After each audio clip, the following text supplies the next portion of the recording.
This is episode 1 of the Western Slope Statesman podcast, your home for first-hand news and commentary on Colorado politics straight from the office of Representative Matt Soper. I'm your host, Derek Van Wy. On this episode, we ask the very simple question, who is Matt Soper? Welcome, Representative. Thank you, Derek. Tell the people who you are and how did you become a state representative? Yeah, thank you. Well, my name is Matt Soper, and I've represented House District 54 since 2018. I was first elected in 2018 and then re-elected 2 times since, running for my 4th term. But going back to the very beginnings, I was born and raised in Delta, Colorado. My family moved to Delta in 1887 from the San Luis Valley, and before that from New York. If you want to go way back, they were immigrants on the Mayflower. But in Delta, they were farmers and ranchers. I went in a little bit of a different direction. After graduating from Delta High School, I went to Colorado Mesa University and then on to the University of Edinburgh, where I earned a British law degree and then stayed for a master's in public international law, focusing on maritime piracy. From there, I went to the University of New Hampshire in Concord, New Hampshire in New England, where I earned my American law degree and met my wife, Sarah, who's a patent lawyer.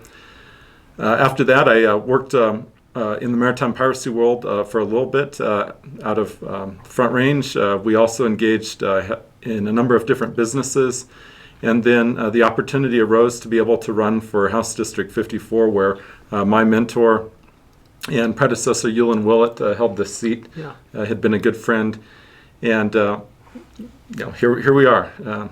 So Absolutely. The rest is history. So describe where is House District 54 and tell us some about the people from House District 54 because that's really the heart of any district. Oh, absolutely. Now, House District 54 is all of Mesa County except the city of Grand Junction and then western Delta County, including Delta, Orchard City, and Cedar Ridge. So basically, it's a giant donut with the very center of the donut being Grand Junction, and that's Representative Taggart's seat. House District 54 is a wonderful district, and many people may say, well, why is it shaped like a donut? That's very intentional. That's because the towns in House District 54 are all unique communities. They all have a main street. They have a high school. They rally around the high school's football team on Friday night, Friday Night Lights. And by the way, go Delta Panthers. They won the state championship in football for the first time since 1960. But every town in House District 54 is like that. They rally around their kids. They want the very best for their kids. They're agricultural communities. They're farmers, they're ranchers, orchardists. We have vineyards out in Palisade. We work hard. We're wholesome people. I mean, I can't say enough good things about the people who live here. But we also are not suburban people. We're not urban people. We are rural. And by being rural, it means that individuals are a little bit more pragmatic. Maybe a little bit more libertarian. They're a little bit more willing to give their shirt to their neighbor if their neighbor's in need than in other places of the state. We are probably more likely to go to church and be religious. We certainly thank God every day for the opportunity to live in this great state. And the rain. And the rain. Pray every day for the rain. We pray every day for the rain. There's, as a matter of fact, you mentioned that, Derek. I love going up to Colburn. On the Colburn Cutoff, there's a ranch that has this sign. And in the summertime, it says, think rain. And then the rancher flips it. And in the wintertime, it says, think snow. That's wonderful.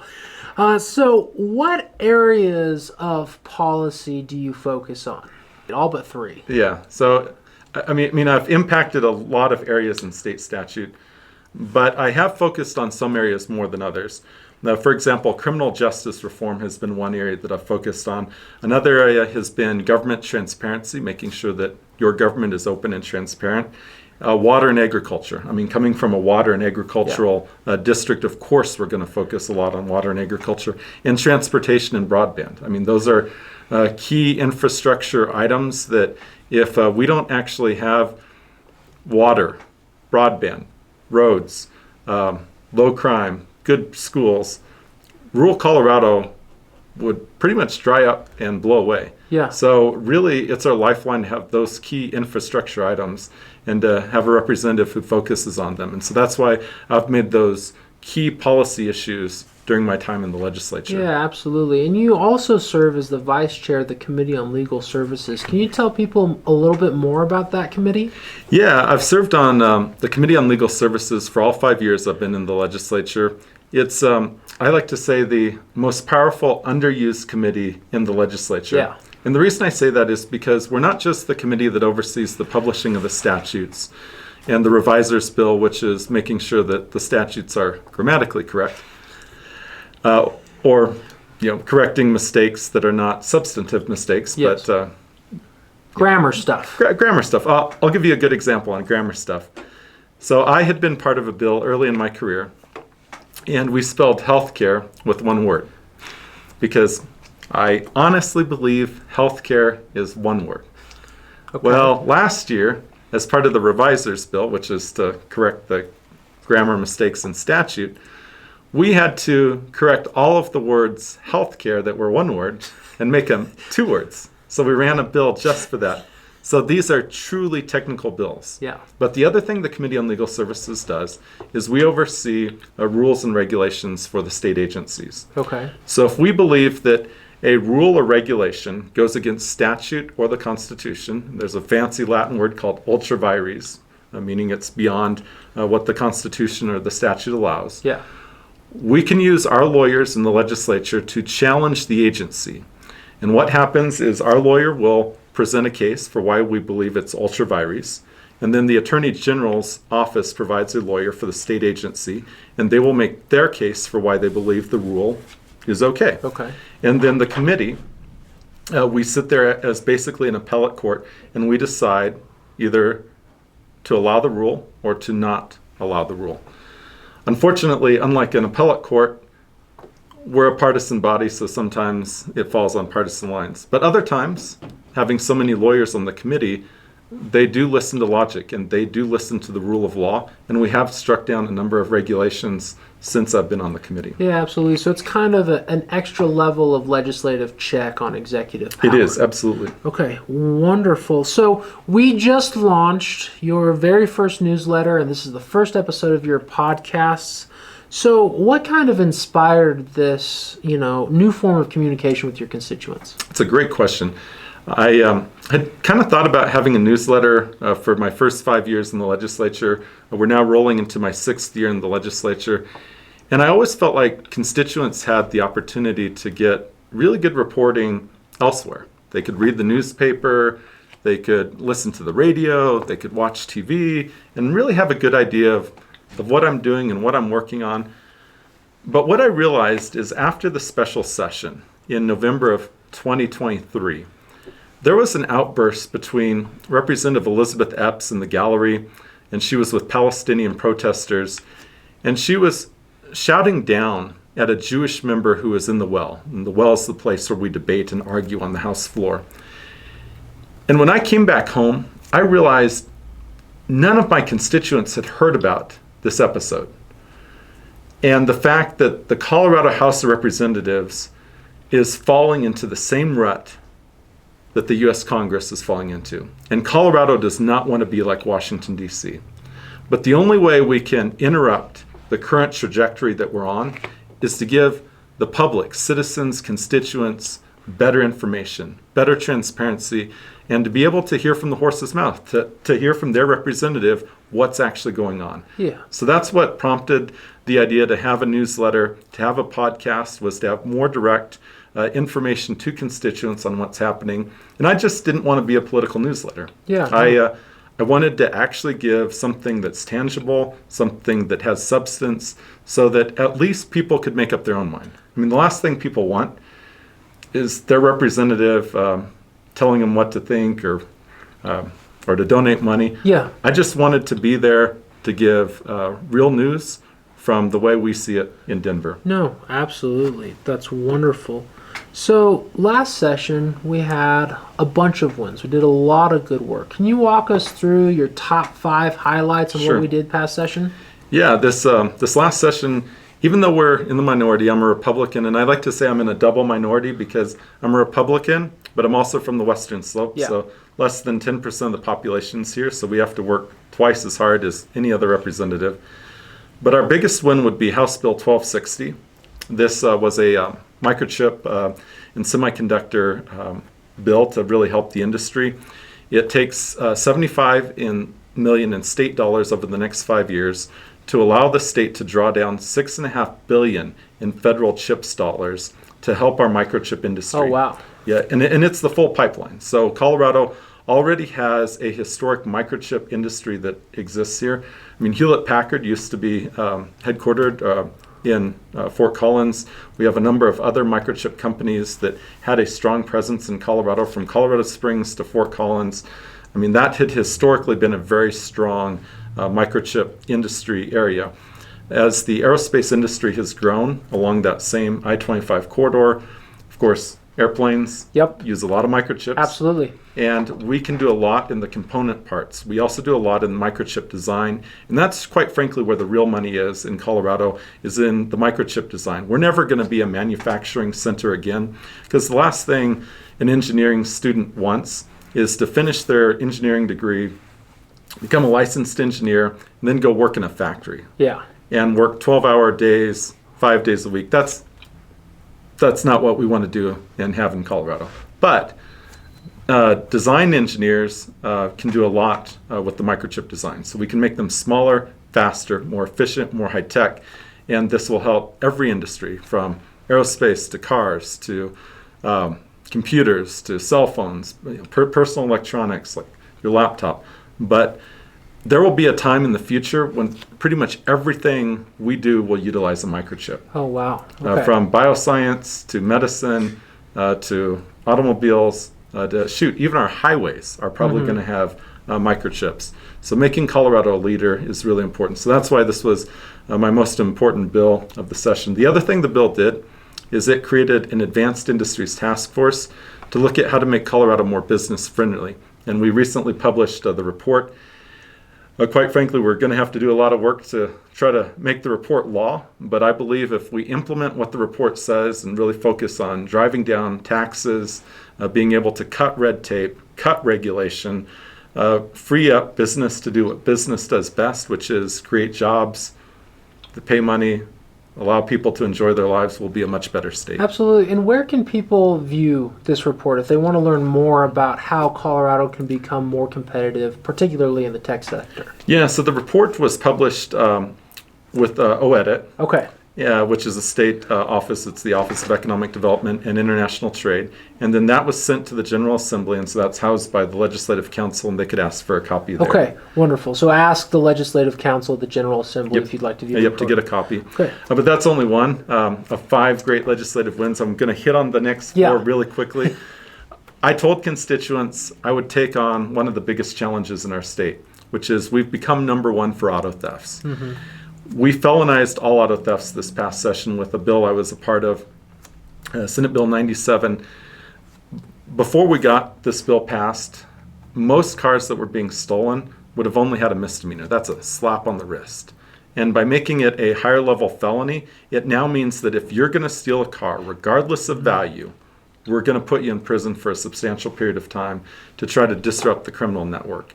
And most all the cars that are stolen are part of a large criminal enterprise. It's not any other reason. Gotcha.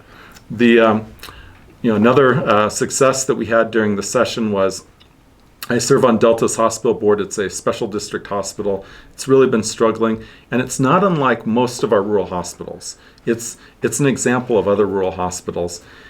And in 2022, I had a bill to create a grant fund to help our rural hospitals, and we put $10 million in that grant fund. But the grant fund expires next year. And I ran a budget amendment where we put an additional $1 million into this grant fund to help our rural hospitals. And 33 hospitals applied for some piece of this grant. 24 were awarded an award. And just recently, Delta's hospital was awarded $650,000 for critical software upgrades that allows the equipment to work right, and that allows doctors to communicate with each other to really ensure patient success and certainly data protection. Absolutely. And I know this $1 million was really hard fought. Can you kind of walk us through how you and a super minority were able to get $1 million for a rural hospital, like procedurally speaking? Oh, absolutely. No, that's a great question. I mean, this was almost a story that could be a made-for-Hollywood moment. I had really wanted to get this additional $1 million, only there was a miscommunication with the bill drafters. And what happens during the long bill debate? The long bill is the budget bill. It's one of our constitutionally required things that we have to do is pass a budget. And you have to submit your amendments ahead of time, and they become part of a package. And there's usually 100, 150 amendments that are included in the amendment package. But for whatever reason, my $1 million amendment was not included. Okay. So there's another rule that says if your amendment is not part of the amendment package, then you have to ask the chamber for permission to introduce the amendment. Okay. And you only need 2/3 of the chamber. Yes. That's a lot. Only 2/3. Only 2/3. So we had to lobby the members and to allow me to introduce the amendment. I got my 2/3. We introduced the amendment. And then the amendment fails. But there's another rule. So at the end of the debate, we have to then vote on what's called the committee of the whole report. So this is the report that says what happens so that it can be published and it becomes legal. But you can run an amendment to the report saying that what did happen, in fact, didn't happen. So I ran an amendment to say that, in fact, my amendment did pass.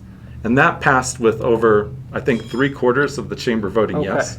I mean, just an overwhelming majority. And then because we hadn't had a similar amendment in the Senate, we then had to lobby the Joint Budget Committee, which had to harmonize the differences between the House and the Senate, because any amendment has to be identical between the House and the Senate. Gotcha, okay. But the Joint Budget Committee will harmonize the differences. And we lobbied the Joint Budget Committee, these 6 members, to keep the $1 million, and we got it. Wonderful. What a great success story. So you also helped mitigate some of the impacts of both wolves and retail delivery fees. Can you walk us through that a little bit? Sure. We, with retail delivery fees, one thing I had heard from constituents, especially small business owners, was how that 27 cents was just killing them. Not so much from having to pay the 27 cents, but from the fact that they didn't have software to calculate whenever they made a delivery. Yeah. And it really was burdensome, and most small businesses were paying far more than 27 cents just to try to create some software tracking system for when they had made a delivery. So I promised them I would do something about it. We ran a bill to get rid of retail delivery fees for small business. I really wanted to include all business, but unfortunately, you have to take the wins where you can, even if they're not major. So we carved out small businesses. The retail delivery fee is still unfortunately there for big business, but we did get it gone for small business. Wolves, Senate Bill 256, I was the prime sponsor of, along with Representative Lukens from Steamboat Springs. It was hard fought in the Senate. Okay. And what this bill did is it required the 10J rule to be in place before wolves were reintroduced in Colorado.